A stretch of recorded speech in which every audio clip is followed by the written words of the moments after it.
Hello, my dear friend. Welcome to VUS Learning English Podcast.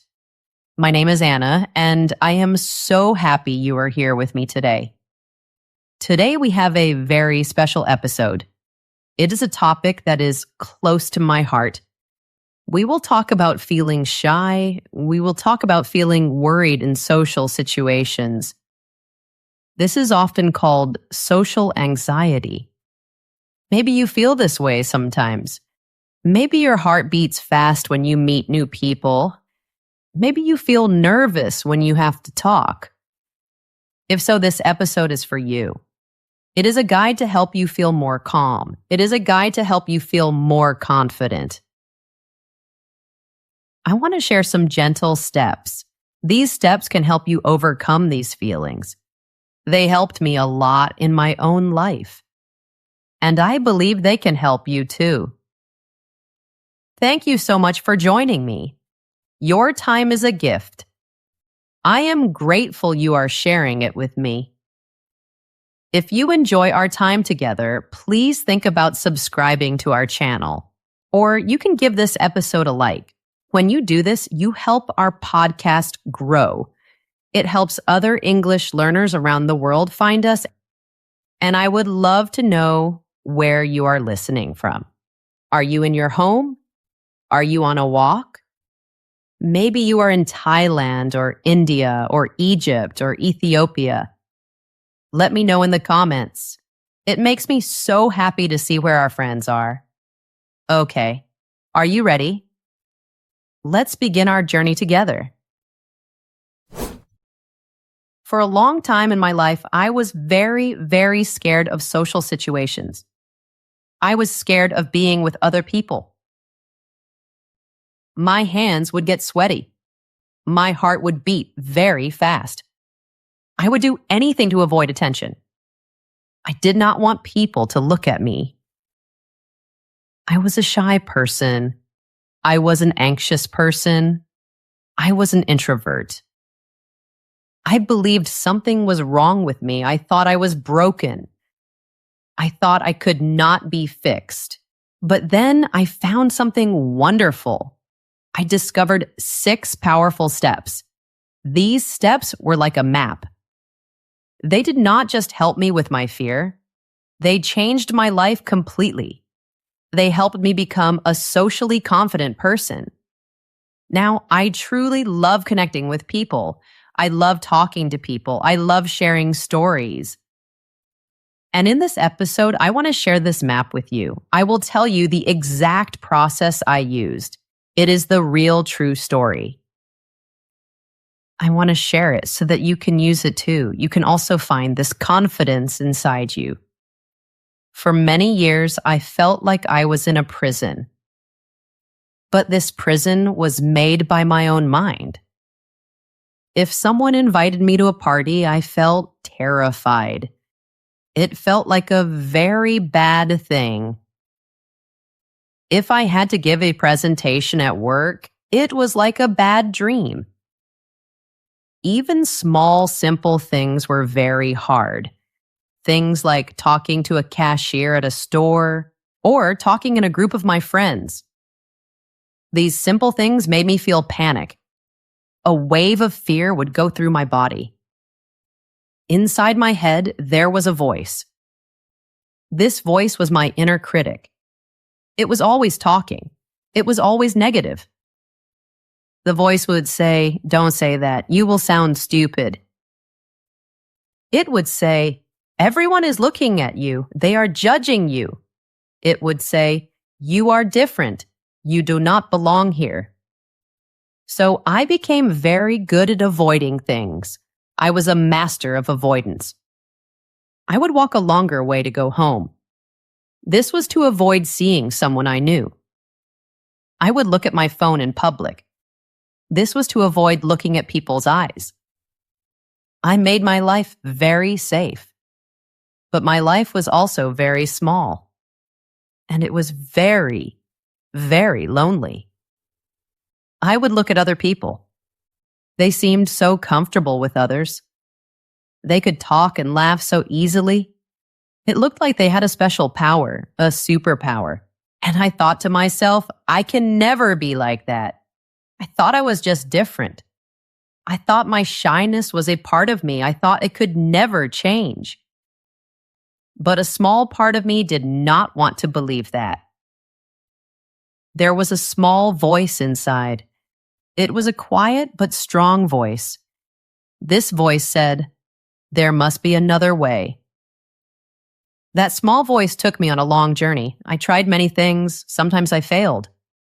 Sometimes I made a little progress. There were good days and bad days. Slowly over time, I started to build a system. It was not a magic pill. It was not a quick fix. It was a real, practical plan. It had steps to follow. This plan helped me break down the prison of social anxiety. It was like taking down a wall, one brick at a time. These 6 steps are the true story. They are what it took to change.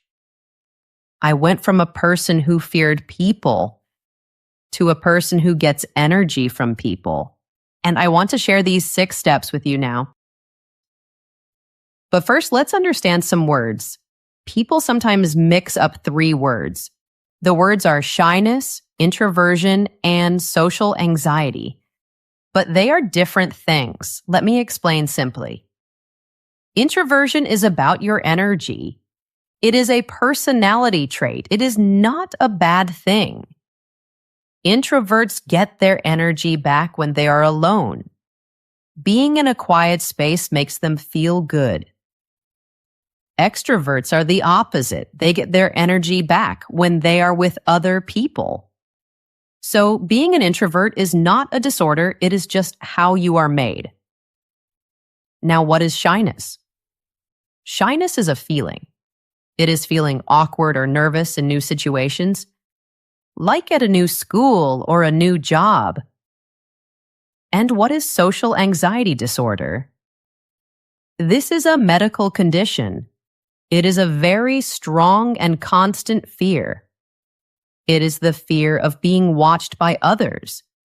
It is the fear of being judged by others. This fear can be very big. So big that it makes daily life hard. It can make it hard to go to work. It can make it hard to go to school. It can stop you from doing things you want to do. This guide is for everyone who feels this fear. It does not matter if you call yourself shy or if you feel you have social anxiety. The steps we will talk about can help because they all work on the same problem, the root of the problem. The root is a brain that has learned a habit. It has learned to see social situations as a danger, like a scary animal. But we can teach our brain a new way, a new, calmer way to think. Are you ready to learn how? Let's go to the first section. Section 1. The foundation. Understanding the enemy. Before we can solve a problem, we must understand it. So first, we must understand our enemy. But the enemy is not other people. The enemy is not the party. The enemy is not the work presentation. The real enemy is a cycle, a circle of thoughts and feelings. It happens inside your own mind. It is called the anxiety cycle, or we can call it the worry circle. This worry circle gives power to social anxiety. Let me tell you how it works. I will make it very simple. It starts with a negative thought, a worried thought. This thought often comes before a social event. Let's imagine an example. Imagine your coworker invites you to a birthday party. The invitation is the trigger. It starts the worry circle. The first stage is the anxious thought. You might think, oh no, a party. I will be so awkward at the party. I will not know what to say. Everyone will look at me. Everyone will think I'm strange. This thought feels very real. It feels like a fact. Then your body believes this thought. Your body acts like the thought is 100% true. This is the second stage, the physical feelings. Your brain thinks you are in danger, so it prepares your body for fight or flight. This is a very old, natural reaction to danger. So your heart starts to beat very fast. Your hands might get sweaty. Your stomach might feel strange or upset. These feelings in your body are not comfortable. They are very unpleasant. And these feelings make the first thought stronger. You think, see, my body is panicking. I am already scared. This party will be a disaster. I know it. Now you have a choice. Do you go to the party and feel this way? Or do you escape? This brings us to the third stage. This stage is very, very important. It is the stage of avoidance. Avoidance means you decide not to go. You decide to escape the situation. So you send a text message to your coworker. You make an excuse. You write, "I'm so sorry, I cannot come. Something else came up." The moment you send that message, something happens. You feel relief. This is the fourth stage, immediate temporary relief. The bad feelings go away for a short time. The worried thoughts become quiet. Your heart rate goes back to normal. And your brain learns a lesson. It is a powerful lesson, but it is a dangerous lesson. Your brain learns, avoiding the scary thing makes the bad feelings stop. Avoidance works. But this feeling of relief is a trap. It is a trick. Because it leads to the final stage. The final stage is long-term reinforcement. That means the fear gets stronger over time. Because you did not go to the party, you missed an opportunity. You did not get a chance to see the truth. The truth might be that the party was okay.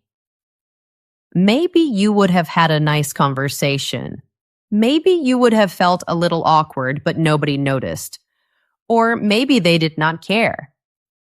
But you did not see that. Instead, your brain makes the connection stronger. The connection is social event, danger. So the next time you're invited to something, the fear will be even bigger. The desire to avoid will be even stronger. This is how the prison of social anxiety is built. It is built one avoided situation at a time, one missed party at a time, one quiet moment at a time. Your world starts to get smaller, and smaller, and smaller. The 6 steps we will talk about are designed to break this cycle. They are designed to break the worry circle. These steps are a form of something called cognitive behavioral therapy, or CBT. Experts say CBT is a very good treatment for anxiety. It is a gold standard treatment. CBT works by helping you see the links between your thoughts, your feelings, and your actions. We are going to break the worry circle at every stage. We will challenge the negative thoughts. We will learn to manage the physical feelings. And most importantly, we will slowly reverse the habit of avoidance. Let's begin with the very first step. Section 2, Step 1, the nobody cares epiphany. The first step is a big change in your thinking. It is a mental shift. It is a powerful and freeing idea. And I say this with a lot of love and kindness. The idea is this: nobody cares. Let me say that again. Nobody really cares. At least not as much as you think they do. For a long time, I lived my life in a special way. I felt like a big, invisible spotlight was following me everywhere I went. A spotlight is a bright light like on a stage. If I made a small mistake, like stumbling on the street, I felt so embarrassed. I was sure every single person saw me. I was sure they were all laughing at me. I remember one time in university, I was wearing a shirt. There was a very, very small coffee stain on it. It was almost invisible. But to me, it felt huge. I was in a big lecture hall with 200 other students. The lecture was 90 minutes long. For the whole 90 minutes, I kept my arm pressed against my side. I was trying to hide the tiny stain. I was 100% sure that all 200 people were looking at it. I thought they were all judging me for having a stain on my shirt. My brain was so busy with this worry. It was so consumed by this fear. I did not hear anything the professor said, not a single word. This feeling is real. Psychologists have a name for it. They call it the spotlight effect. The spotlight effect is our feeling that people are paying close attention to us. We think they notice our appearance. We think they notice our actions. We believe they are watching us much more than they really are. Why do we feel this way? Because we are the center of our own world. You are the main character in your own life story. So we assume we are also an important character in everyone else's story. But here's the truth. The beautiful, freeing truth. Every other person is the center of their own universe. They are the main character in their own life story. They are busy worrying about their own things. They are worrying about their hair. They are worrying about their own coffee stains. They are worrying about the awkward thing they said 5 minutes ago. Understanding this idea is the first step to freedom. It is the first crack in the wall of the prison. The fear of being judged gives power to social anxiety. But that fear is based on a big mistake. We think people are judging us all the time, but they are not. Now, hearing this idea is one thing, but truly believing it is another thing. To really feel this truth in your heart, you have to practice it. You have to train your brain. This brings us to our first tool. It is a very important technique from CBT. It is called a thought diary. A diary is a notebook where you write your thoughts. This exercise helps you challenge a habit called mind reading. Mind reading is when you assume you know what other people are thinking, and you usually assume they are thinking negative things about you. The thought diary helps you see this is not true. Here is how you can do it. It is very simple. Get a notebook and a pen, or you can use a computer or your phone. The next time you feel that wave of social anxiety, stop. You are going to look at your thoughts like a detective. You will write things down in 5 columns, like 5 boxes on a page. Let's go through them one by one. Column number 1 is situation. Here, you just write what happened. Write only the facts. For example, I was in a meeting at work. My boss asked for my opinion. That is a fact. Column number 2 is automatic negative thought. Here, you write down the exact thoughts that came into your head. Write them down just as they are. Don't filter them. For example, my mind became empty. I could not think. Everyone thinks I'm not smart. I sounded like an idiot. My boss is sorry he hired me. These are your automatic negative thoughts. Column number 3 is evidence for the thought. Here, you try to find proof. Real objective proof that your negative thought is 100% true. This is usually the hardest part. Because our proof is usually just our feelings. You might write, I felt like everyone was looking at me. Or, my voice was shaking a little bit. Notice these are feelings and small observations.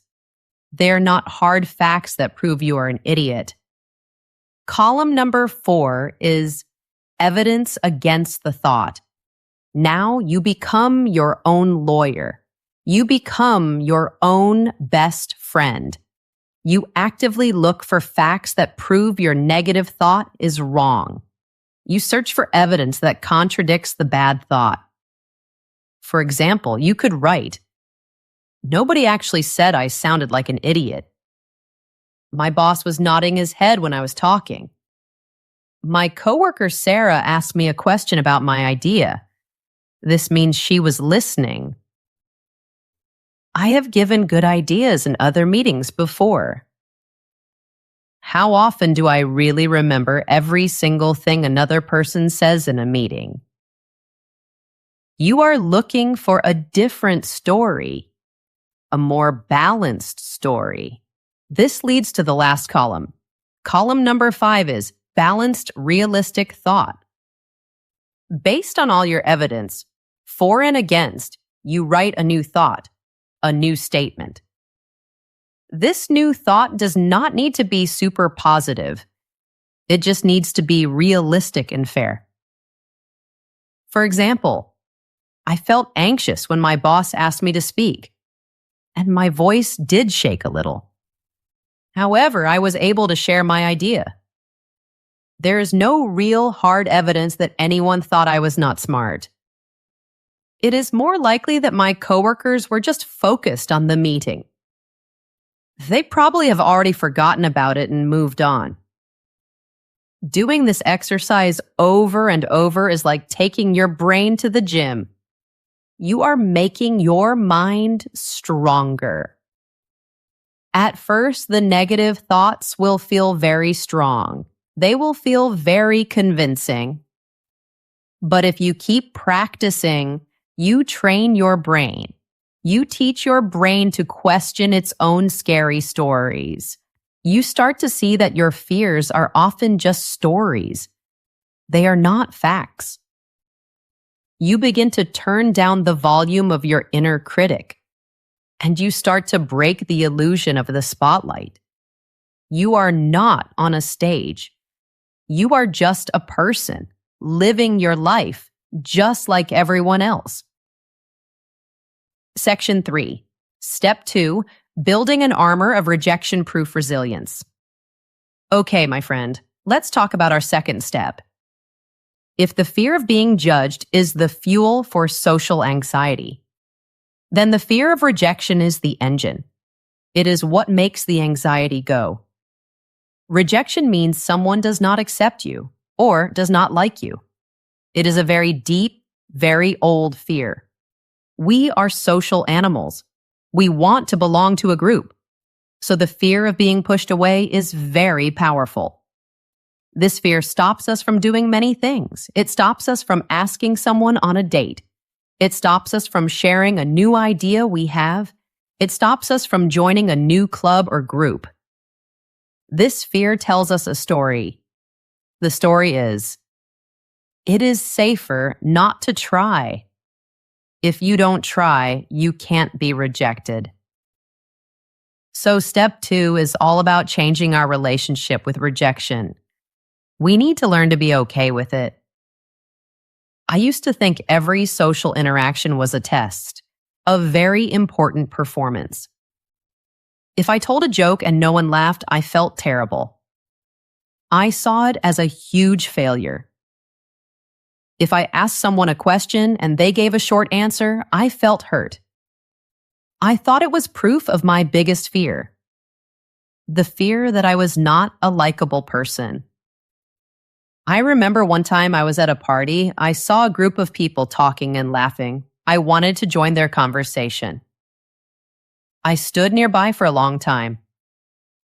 I practiced a sentence in my head over and over. Finally, I got the courage to speak. I said my line. The group just looked at me for a second. They gave a small nod, and then they turned back to their own conversation. They closed the circle, and I was on the outside. The feeling of shame was instant. It was so strong. I went to a corner of the room. I took out my phone and scrolled for the rest of the night. I pretended to be busy, but inside, I felt like a complete loser, an outcast. The big change for me happened when I learned to see rejection in a new way. I started to reframe it. Rejection is not a judgment about your value as a person. It is not a final decision on your worth.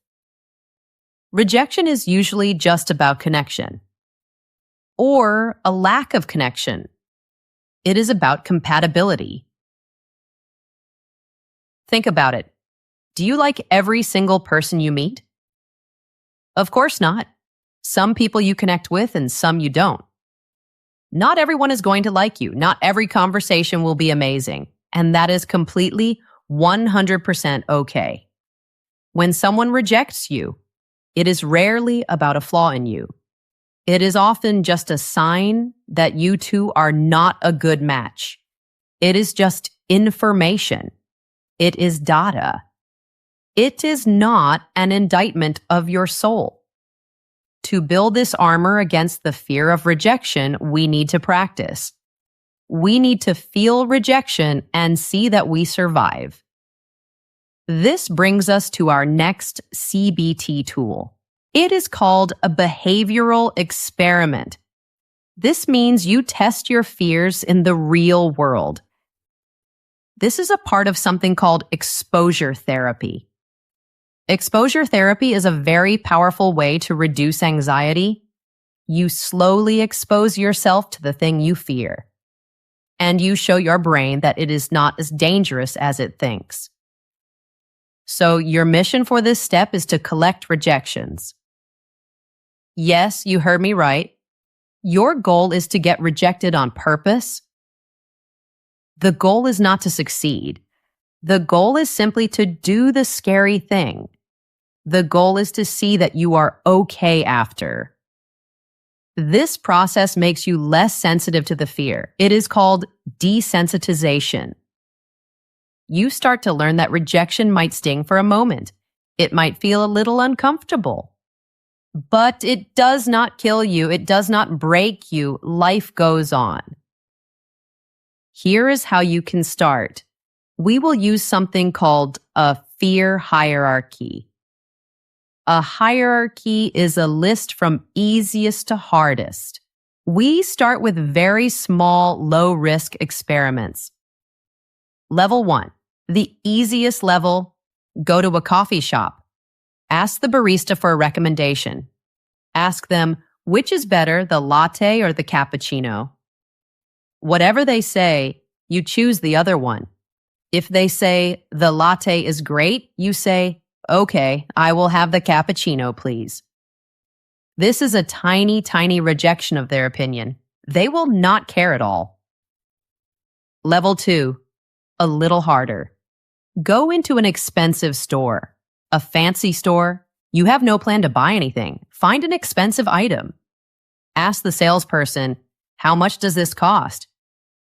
When they tell you the price, you just say, oh, okay, thank you.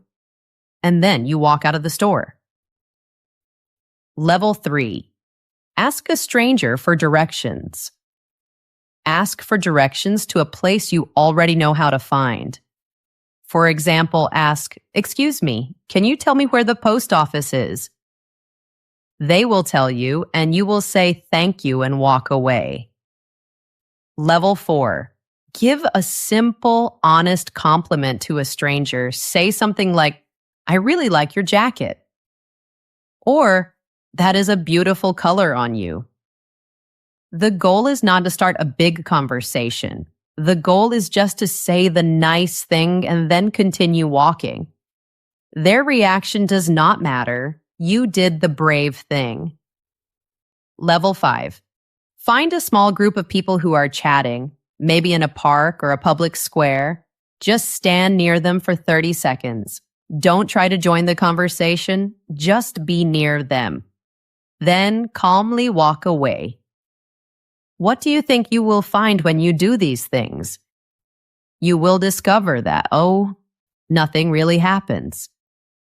The barista in the coffee shop does not care what you order.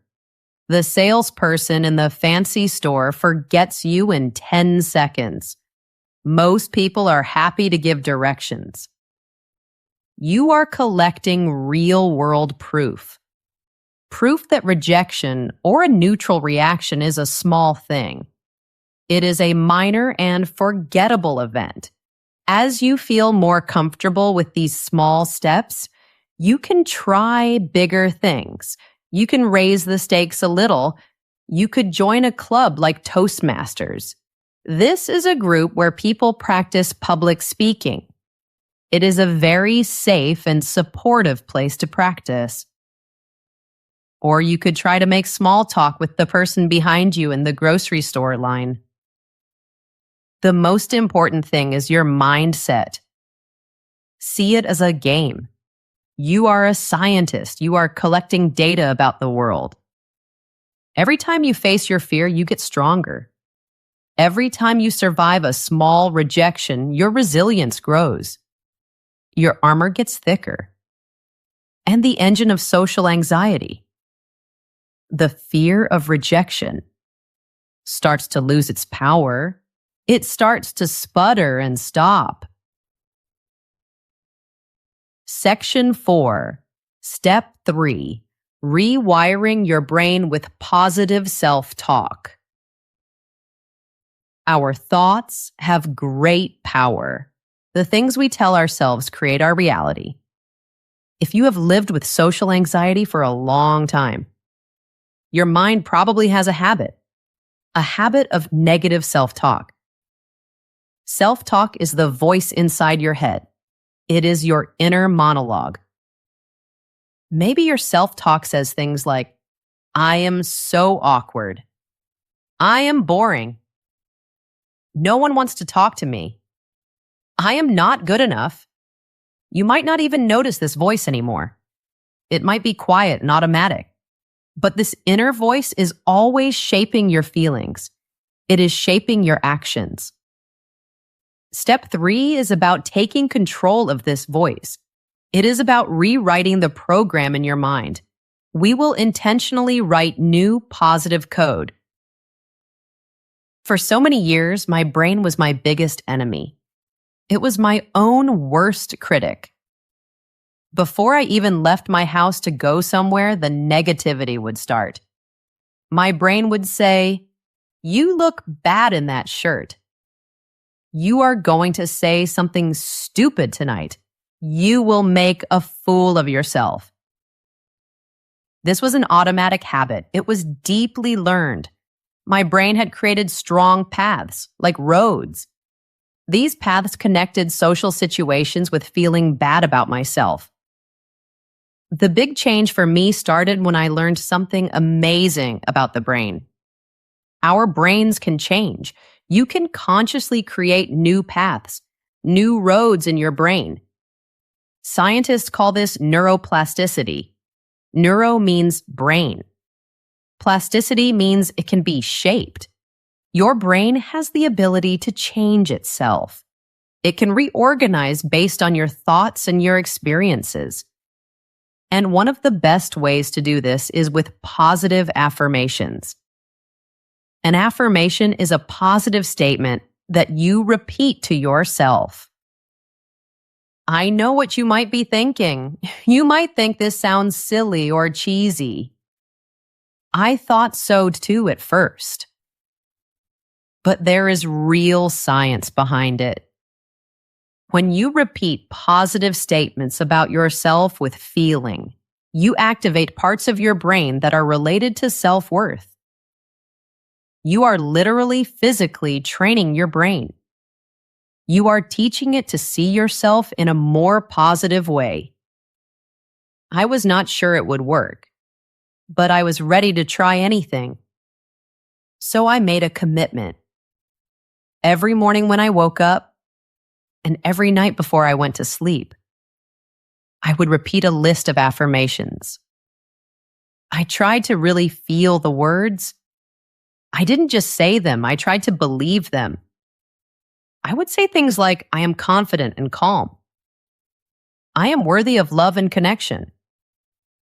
I enjoy meeting new people. I am a good person. For the first few weeks, it felt strange. It felt like I was telling lies to myself. My anxious mind would argue back. It would say, no, you're not. You're scared. But I kept going. I persisted. And very slowly, something began to change. The negative noise at the back of my mind started to get quieter. When I was about to go into a social situation, my first thought was not always fear anymore. Sometimes a new quiet voice would appear. This voice would say, hey, maybe this will be nice. Maybe you will have fun. I was slowly overwriting the old negative program. I was building new positive roads in my brain. Now let's make this very practical for you. We will combine affirmations with another powerful tool. This tool is calm breathing. It is very hard to think a positive thought when your body is in a state of panic. It's like trying to smell a flower during an earthquake. It just doesn't work. So first you need to calm your physical body. You need to calm the physical feelings of anxiety. Here is your exercise for this step. It has 2 parts. Part 1 is the daily practice. Commit to just 5 minutes in the morning and 5 minutes at night. Write down 5 to 10 positive statements. They should be I am statements. These statements should be the opposite of your biggest social fears. If you fear being awkward, you can write, I am learning to be comfortable in social situations. If you fear being boring, you can write, I have interesting things to share. Then stand in front of a mirror, look into your own eyes, and say these statements out loud. It will probably feel strange at first. You might feel silly. Do it anyway. Consistency is the most important part. Doing it every single day is how you build the new paths. Part 2 is the in-the-moment rescue. This is for when you feel a wave of social anxiety in a real situation. When you feel the panic start, first use your breath. We will use a technique called box breathing. It is called box breathing because it has 4 equal sides. Here's how you do it. First, breathe in slowly through your nose for a count of 4. 1, 2, 3, 4. Second, hold your breath for a count of 4. 1, 2, 3, 4. Third, breathe out slowly through your mouth for a count of 4. 1, 2, 3, 4. Fourth, hold your breath with your lungs empty for a count of 4. 1, 2, 3, 4. That is 1 box. Repeat this cycle 4 or 5 times. This simple breathing exercise is very powerful, sends a signal to your nervous system. It says, you are safe, there is no danger. It helps your body relax. It creates a small space, a pause between the anxious feeling and your usual reaction. Once your body feels even a little bit calmer, then you can introduce a gentle affirmation, not a huge, unbelievable one. Don't say, I am the most confident person in the world. That might be too hard to believe in that moment.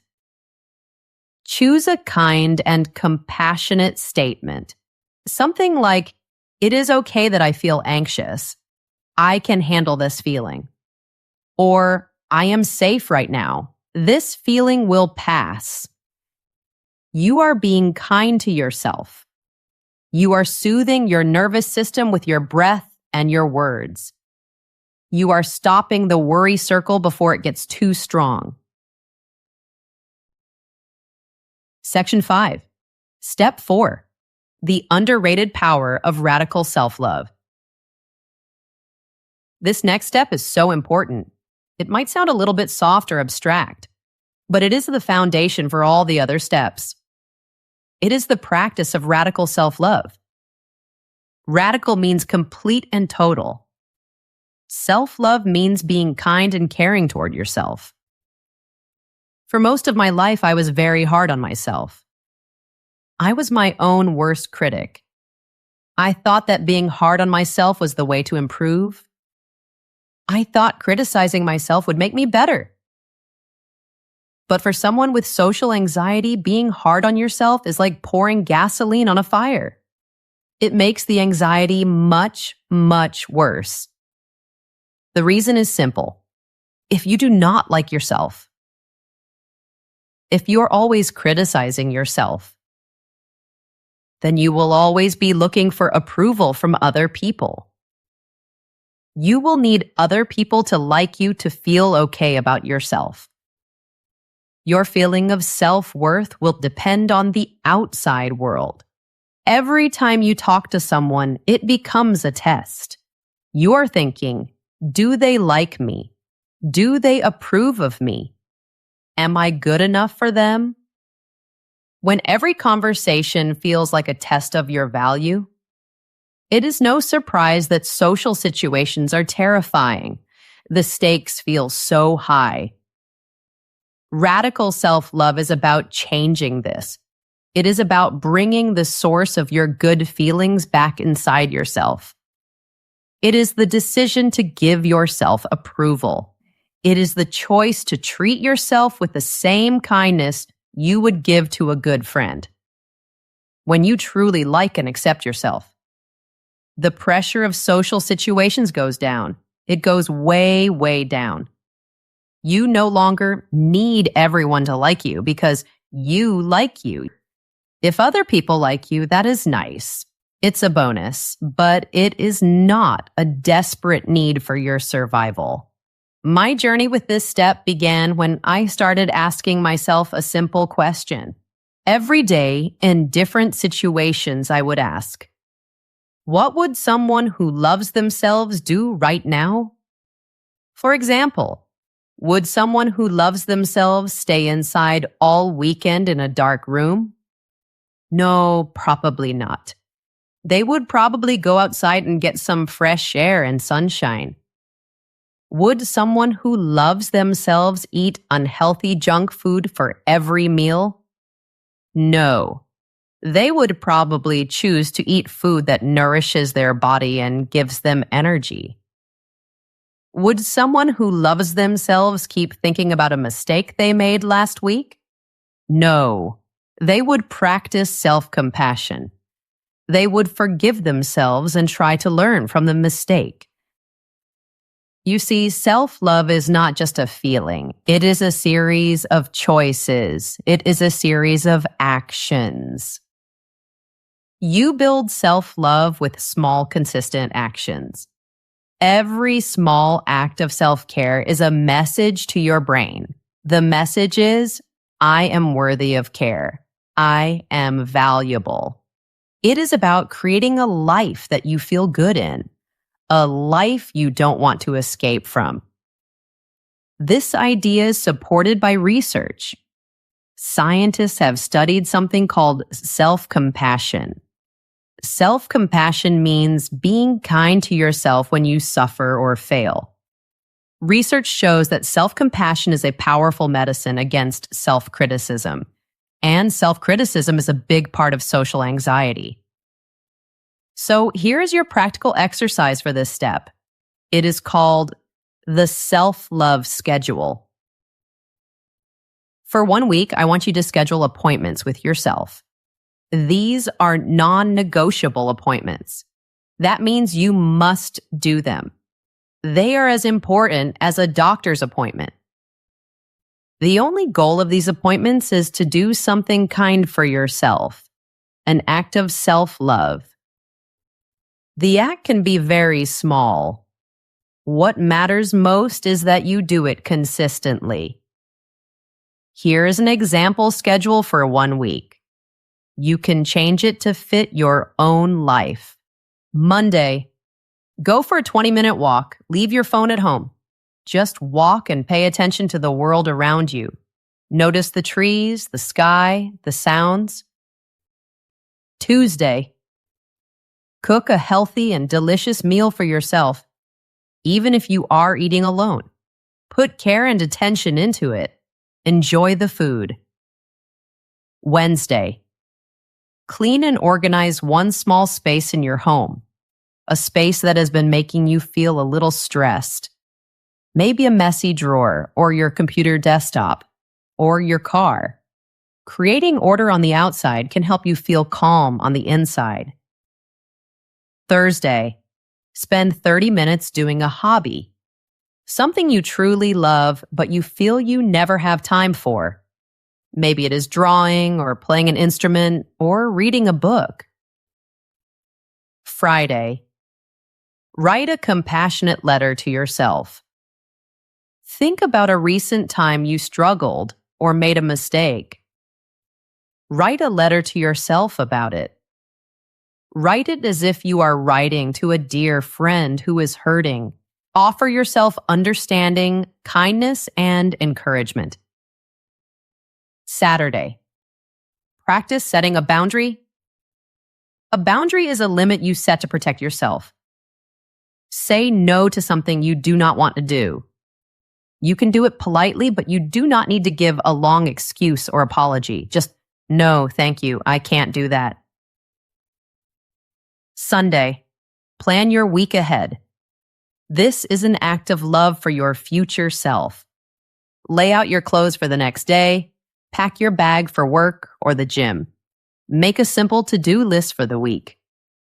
This helps you start the week feeling calm and prepared.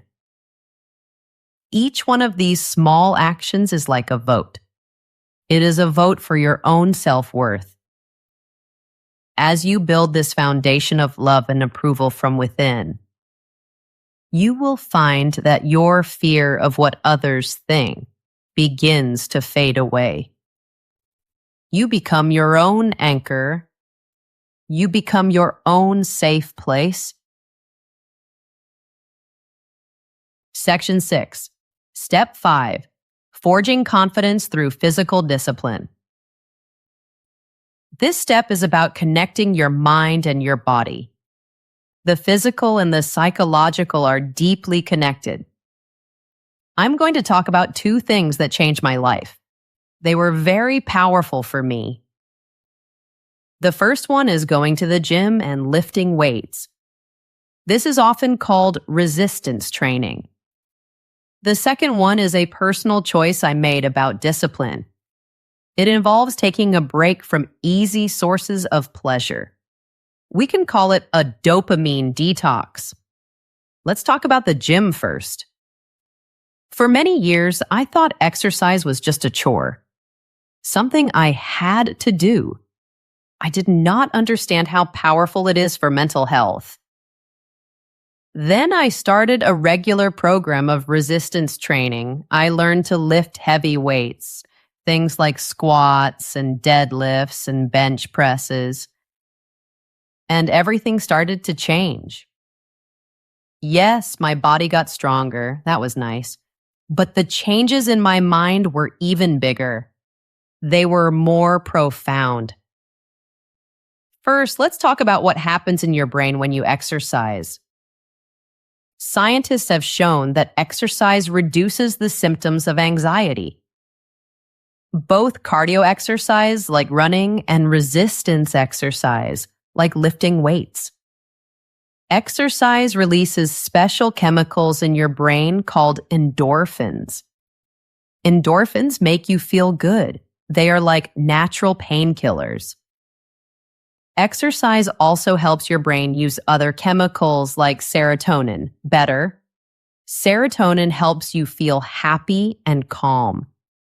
Exercise helps your body manage stress hormones.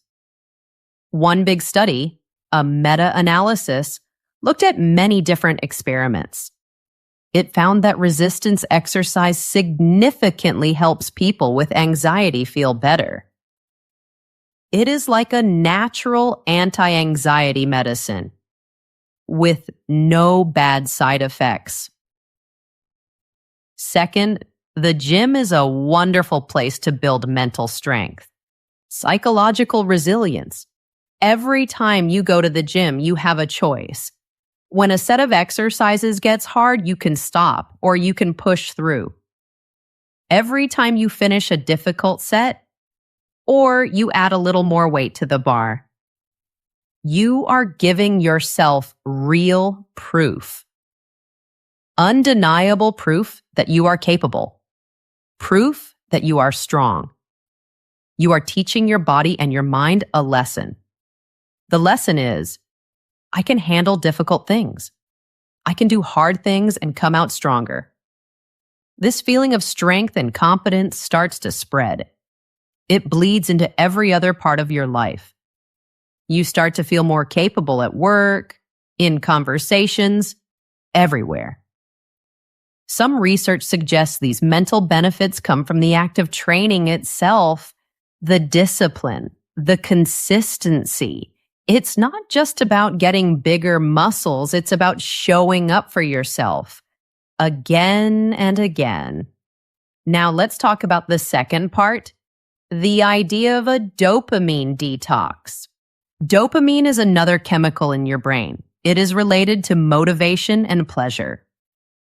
In our modern world, we are surrounded by things that give us instant, easy pleasure. This is sometimes called cheap dopamine. Things like scrolling on social media for hours, eating lots of sugary junk food, playing video games all day, or watching too much online pornography. These things give your brain a big hit of dopamine very quickly and with very little effort. For me, some of these things had become a way to escape, a way to avoid feeling anxious, a way to avoid the challenges of real life. It was easier to stay home and get that easy pleasure than to go out and face my fears. So I made a decision. I decided to take a break from these things. It was like a war on my habit of avoidance. It was a commitment to face reality, to face my own awkwardness and my own fears. I chose long-term growth instead of short-term comfort. The first few weeks were not easy. My brain wanted the easy pleasure, but I resisted. And then I noticed something. I had more energy. I had more motivation. I had this drive that needed to go somewhere. So I started putting that energy into better things. I put it into the gym. I put it into my work. And I put it into my social life. I felt more motivated to go out and talk to people because my easy escape route was closed. This is not about feeling guilty or ashamed of these habits. It is about discipline. It is about taking back control of your brain's reward system. It is about directing your precious energy toward the life you truly want to build. So, here's your practical plan for this step. It has 2 parts. First, join a gym or find a way to do resistance training. You can start very simple. Focus on big compound movements 3 times a week. These are exercises that use many muscles, like squats, push-ups, and rows. Your first goal is to learn how to do the exercises with good, safe form. You can watch videos online or ask someone at the gym for help. The goal is not to lift the heaviest weight in the room. The goal is to show up for yourself, to be consistent. Second, consider doing a dopamine detox. The main idea is to reduce your use of easy escapist habits and to practice delaying gratification. You could try a 30-day challenge. Choose one thing that you use for easy comfort. Maybe it is scrolling Instagram or playing video games or eating junk food. Decide to abstain from it or reduce it a lot for 30 days. But don't just remove the habit. You must replace it with something better. When you feel the urge to do the old habit, do something productive instead. Do 10 push-ups, read one chapter of a book, work on one of your fear ladder exercises. Use that energy and just notice what happens. Notice how you feel. This step is about building a strong mind by building a disciplined body. It is about proving to yourself through your actions that you are in charge. You are the architect of your own character. Section 7, Step 6, The Master Key, Baby Steps and Deliberate Practice. We have arrived at our final step. Step number 6. And this step is the master key. It is the key that unlocks everything else. It is the principle that connects all the other steps together. It makes this whole transformation possible. This step is the art of taking baby steps. It is the power of deliberate, systematic practice. You cannot go from being terrified of people to being the most confident person at a party overnight. It is just not possible. Trying to make a huge jump like that will only lead to failure, and when you fail, it just makes your negative beliefs stronger. You think, see, I tried. I can't do it. Overcoming social anxiety is not a quick race. It is not a sprint. It is a slow and steady process of leveling up. Like in a video game. You complete level 1, then level 2, then level 3. One small challenge at a time. I used to think I had to do something big and dramatic to conquer my fear. I would try to force myself to go to a huge, loud party. I would tell myself, tonight you must talk to 20 new people. But this was too much, too soon. The leap was too big. I would become overwhelmed with anxiety. I would fail my mission. And I would go home feeling worse than before. The real breakthrough came when I learned about a concept called graded exposure.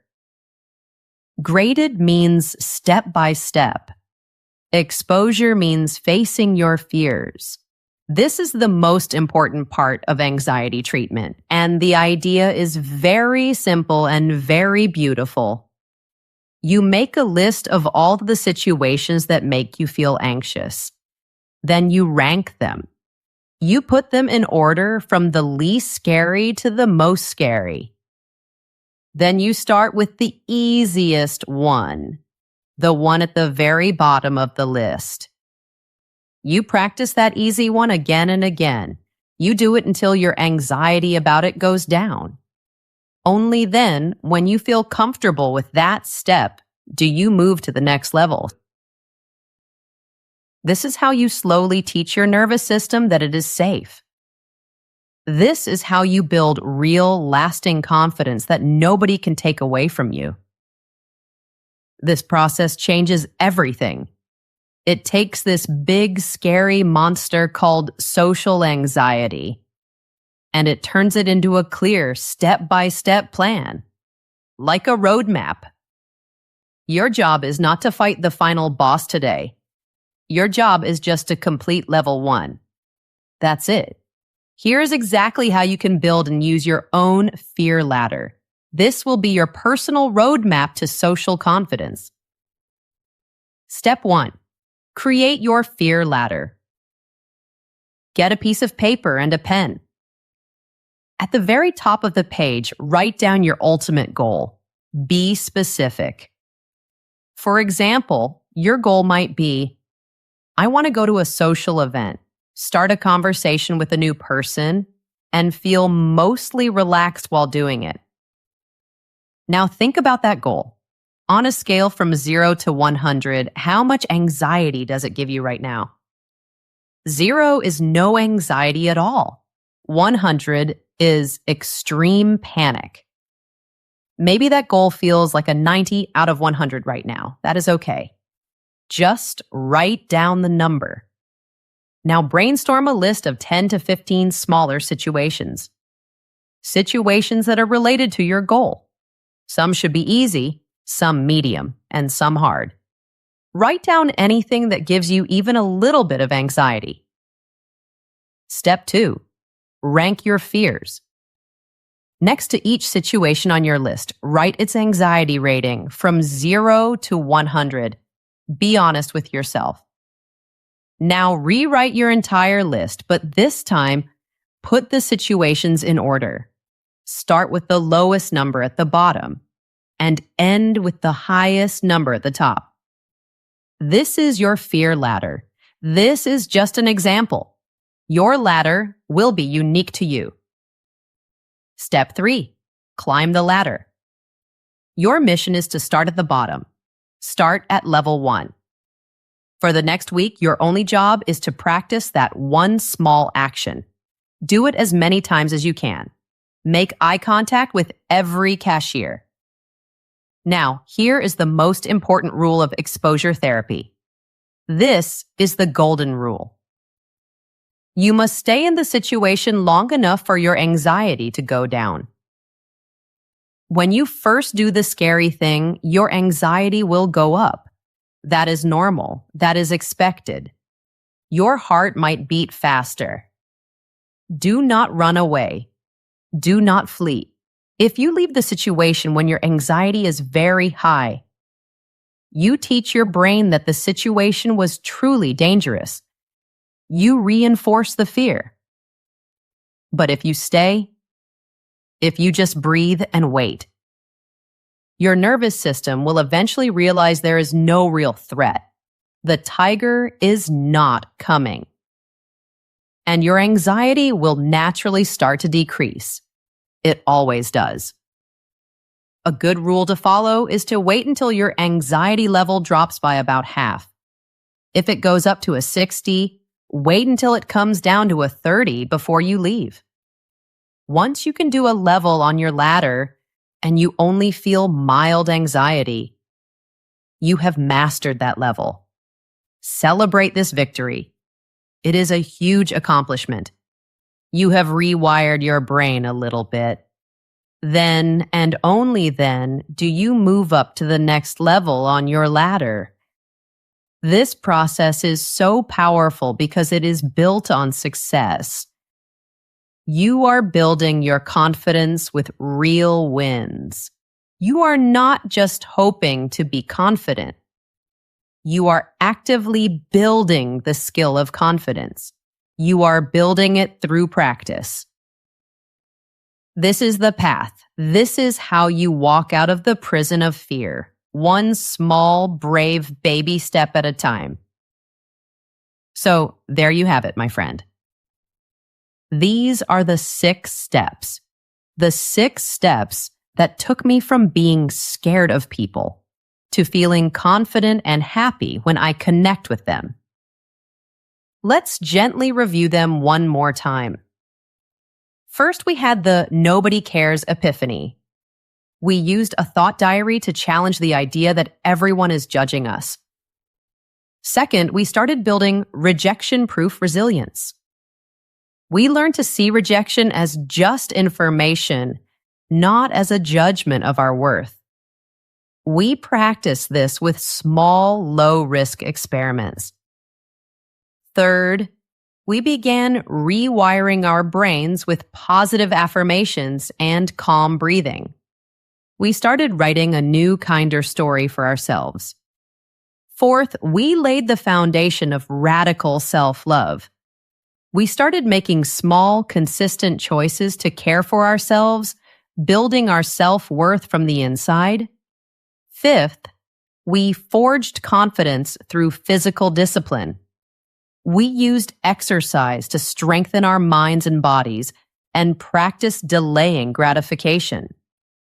And finally, we put everything into action with the master key, taking baby steps. We used a personal fear ladder to slowly and safely expand our comfort zones. This is the real true process I used. It is not a magic wand. It is not always easy. It is a journey. There will be good days and bad days. There will be days you feel like you take 2 steps forward and 1 step back, and that is perfectly okay. The goal is not perfection. The goal is persistence. The goal is to just keep going. What matters is that you keep showing up for yourself and that you treat yourself with kindness and compassion on this journey. You are not broken. You are not flawed. You just have a brain that learned a pattern of fear. And you absolutely 100% have the power to teach it a new pattern. The ability to connect with other people with confidence is not a special gift. It is not something you are born with. It is a skill. And like any skill, you can learn it. You can build it with practice. If this episode spoke to you today, if you feel ready to start your own journey of transformation, I gently invite you to give this episode a like. It is a simple way to support our community. And please consider subscribing so you don't miss our future episodes. My gentle challenge for you today is to take just 1 baby step. Just 1.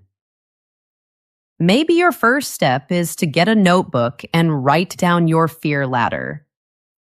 Maybe your first step is to decide you will go for a walk tomorrow morning.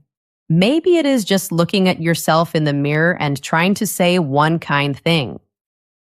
Whatever it is, no matter how small, I want you to commit to it. And if you feel comfortable, please share what your first step will be in the comments below. We can encourage each other. Let's start this journey together. Thank you so much for your time and your beautiful energy today. Remember to be kind to yourself. You are doing a great job. See you next time, my friend.